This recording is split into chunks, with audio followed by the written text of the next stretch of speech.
For the finest in bowling services, bowling supplies, bowling apparel, trophies, and plaques come to Fassel Bowling Supply. We feature Brunswick, Columbia, and AMF bowling balls, Colonial bowling bags, and AMF shoes. We'll drill your ball while you wait, even drill a ball that was bought somewhere else.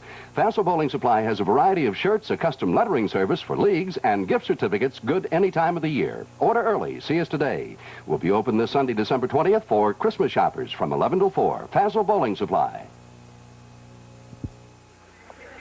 Well, Madeline is 1/3 of the way home with that 206 to Pam Sears 183, but she has another toughie here, Vi McKinney.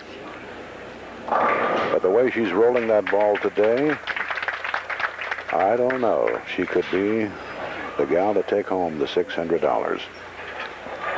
Well, Pam bowled 6 games on the tube, Jack. She shot 12-11 for almost a 202 average. Very good, very good. She did a beautiful job, didn't she? And you have to remember this was her first year to even try to qualify. Yeah, that's what the amazing thing. No one heard of Pam Sears until 5 weeks ago. Well, they've heard about her, but never, that is the populace. Well, we got 2 Hudy Delight bowlers on there, right? Madeline Kivett and Vi McKinney. Mr. Wickershammer's bowlers. I notice Vi doesn't wear that shin guard, no? Shin guard, yeah, ankle support. Comes over on the other side. She used to wear that because she always knocked that left ankle. Now she still does wear it on occasion because she bowls on my team on Friday nights, and every once in a while she'll have it on. And, oh, that smarts when you hit your ankle. Yeah, she ricocheted a few of them off that ankle. But she kind of drifts about 4 or 5 boards to the left for one thing. Both Vi and Madeline drift to the left. Mm-hmm. They both do. You're right. They're both area shooters. They both have about the same angle on the ball to the pocket. I think Vi has a little bit more speed than Madeline on occasion. And I think that's about the only difference between the two. Yeah, they're just about the same line. Mm-hmm.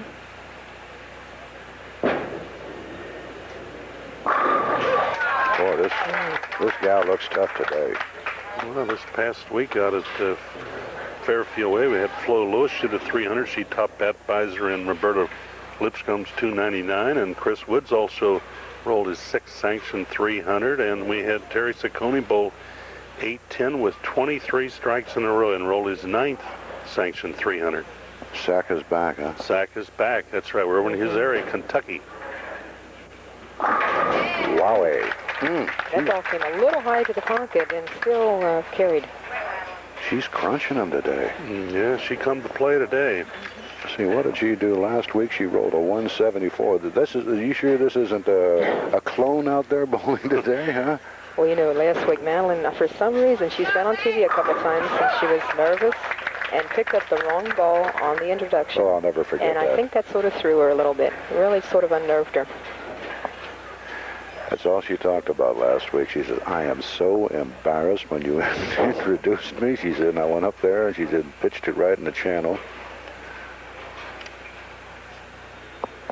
Just don't sell Vi McKinney short. She has the one frame. Oh, wow. If that pin would have remained upright, there would have been something rotten in Denmark.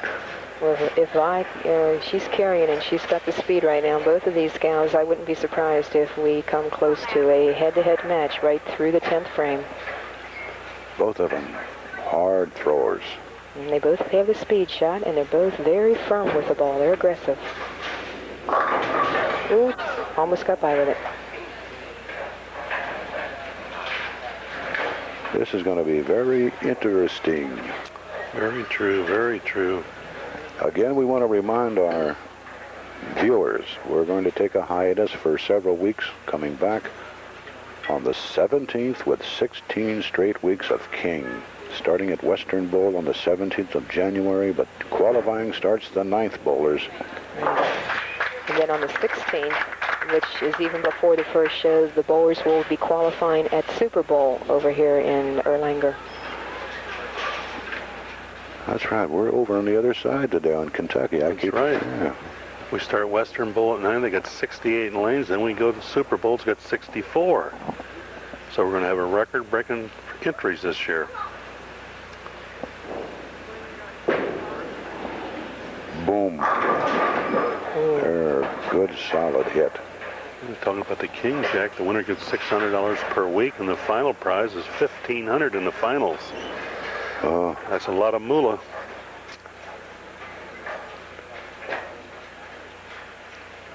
You know, today in our audience we have Tom Rapp from Denner Distributing, and also Ken Ewald.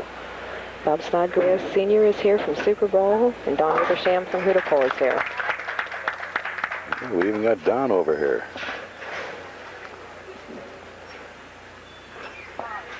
Well, let's see. Vi's back in it. This could be a very big ball right here.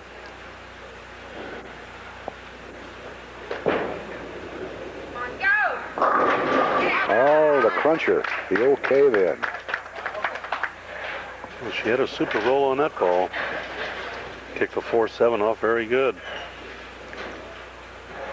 We got about an even match, Sam. Practically even, right? This could be the big go-ahead ball right here.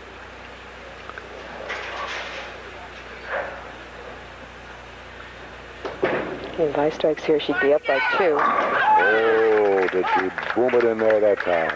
That'll put her up 12. She's up by 12 now with that strike there. So Madeline's going to have to go to work right now. This is her lane. 12.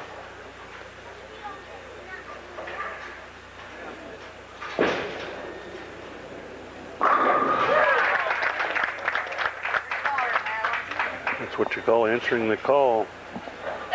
I just had that ESP, that feeling that she was going to hammer one in there over. I don't know why. You can feel them. Some days you can. That old feeling? That old feeling. You're giving me a lot of cues to go into song today, you know. Really? They're making a song out here right now, Madeline and Vi. They are both very capable bowlers. Oh, that was there. That's 2 10-pins. You know, there's another song. Remember Paddlin' Madeline Home? Right, yeah. Paddlin' Madeline Home. No, that's true. I know it. Paddlin' Madeline Home. Yeah, that's right. See, Sam, I know all these oldies. When you hit 40, I guess you know all them That's songs. right. I've been holding a 39. There's right on the button. You're talking about the Over the Hill tournament still on in Seymour. You always go into that when we talk about it. Why is that, Bonnie? He's always We're talking eligible. About over the hill. They get 50 to 60 and 60 to 70 and then on over that even. I think it's a great tournament, really. And they have a good time down in the room down there with some hot dogs and Cokes. Here's your hot dog. Vi's a hot dog right now, I'll tell you. 5 in a row. She's hot. Well, she rolled 267 yesterday tray. on 11 and 12, and you have to understand she threw the first 5, then left the 2-pin, missed the 2-pin, and struck out for 267. She's now working on 6 in a row, that is. Boy, oh boy, oh boy. She can get 280 if she goes out. That'd be a nice round number. You know, Vi is a very strong anchor man. You know, you have to, the person that you want to end on your team, your anchor bowler, you want them to be capable of throwing strikes when you need them. And I know on Friday nights, if we need 3 in the 10th, Vi is there. She is just unbelievable. Of course, so is Madeline. They're both anchor bowlers on their teams. Well, this match is really moving along. Well, Madeline can get 248 if she goes out, and Vi can get 280. Those are nice numbers. Men are sitting home and saying, boy, they talk about us dominating bowling. Nothing wrong with these ladies. We got some fine bowlers in this area. Yes, the women. Men and women. Mm-hmm. Madeline says, I didn't want that Lulu down here. She did not throw the ball with the speed that she did on the last few deliveries, and consequently has ended up with a very difficult split. She has to try to make this to stay alive. What a difficult shot. 4, 6, 7. She's giving it a shot. It's almost virtually impossible. Mm-hmm. You have to just skin either the 4 or the 6-pin and make it just slide across the lane, straight across to carry that. We're going to have Vi and Gail in the finals, the way it looks right at the moment.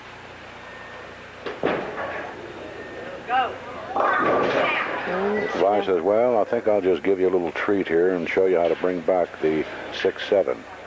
Both girls used up on the speed on one ball and have had to pay for it. She has a little better shot than Yes. at 4-6, Yes, the 7. 6-7 is, the 2 pins are at an angle, and the 6 pin can slide into the 7 with fair ease. She's not going to make it. What do we have, 20, 30 pins? It's all over. All over but the shouting. Vi's got 216 in the 9th, and Madeline had 186. That's all she can get is 216. That's right. Madeline got 265. So all Vi has to do is shoot a pin. Keep it in the area, I'd say. There's the winning delivery right there. Seems her ball has slowed down some. She's not throwing the ball quite as hard, and on that particular delivery, she was ahead of the ball, and when she got to the foul line, she actually, her body went across the foul line. Now, she did not foul, but... You notice about 4 different times she has seemed to lose her balance. You see, she's very fast on her feet normally, okay? So her approach is a fast approach normally, so when she does get ahead of herself, I mean, it's, considerably noticeable. Well, 236 with a fill, that's... That isn't bad shooting, is it? No. So this match has gone to Vi McKinney, who was the number 2 qualifier. She winds up with a 2-3-4, right? Mm-hmm. Very good. Well, let's see if Madeline does what 9 out of 10 bowlers do when the match is lost. They go all the way. Not that way. So Madeline will wind up number 3 with $150, am I right? That's right. Correct. That's a nice Christmas present. I should say. Get a lot of bowling equipment with that, even a nice gift certificate. Get out to your friendly BPA and do a little practicing. When you get that ball and shoes, head for the BPA and one of the establishments, start rolling. Well, Madeline get 206 for the fill. But Gail Williams and Vi are going to go for 600. 600 to the winner and 300 for Even the second. loser comes out smelling good with $300, huh? That's right. The gals do have good prize money considering we're only on the air 5 weeks. Now, the men's prize money is comparable to the fact that they're on 16 weeks. There it is, 206, but it's Vi McKinney against Gail Williams in just a moment.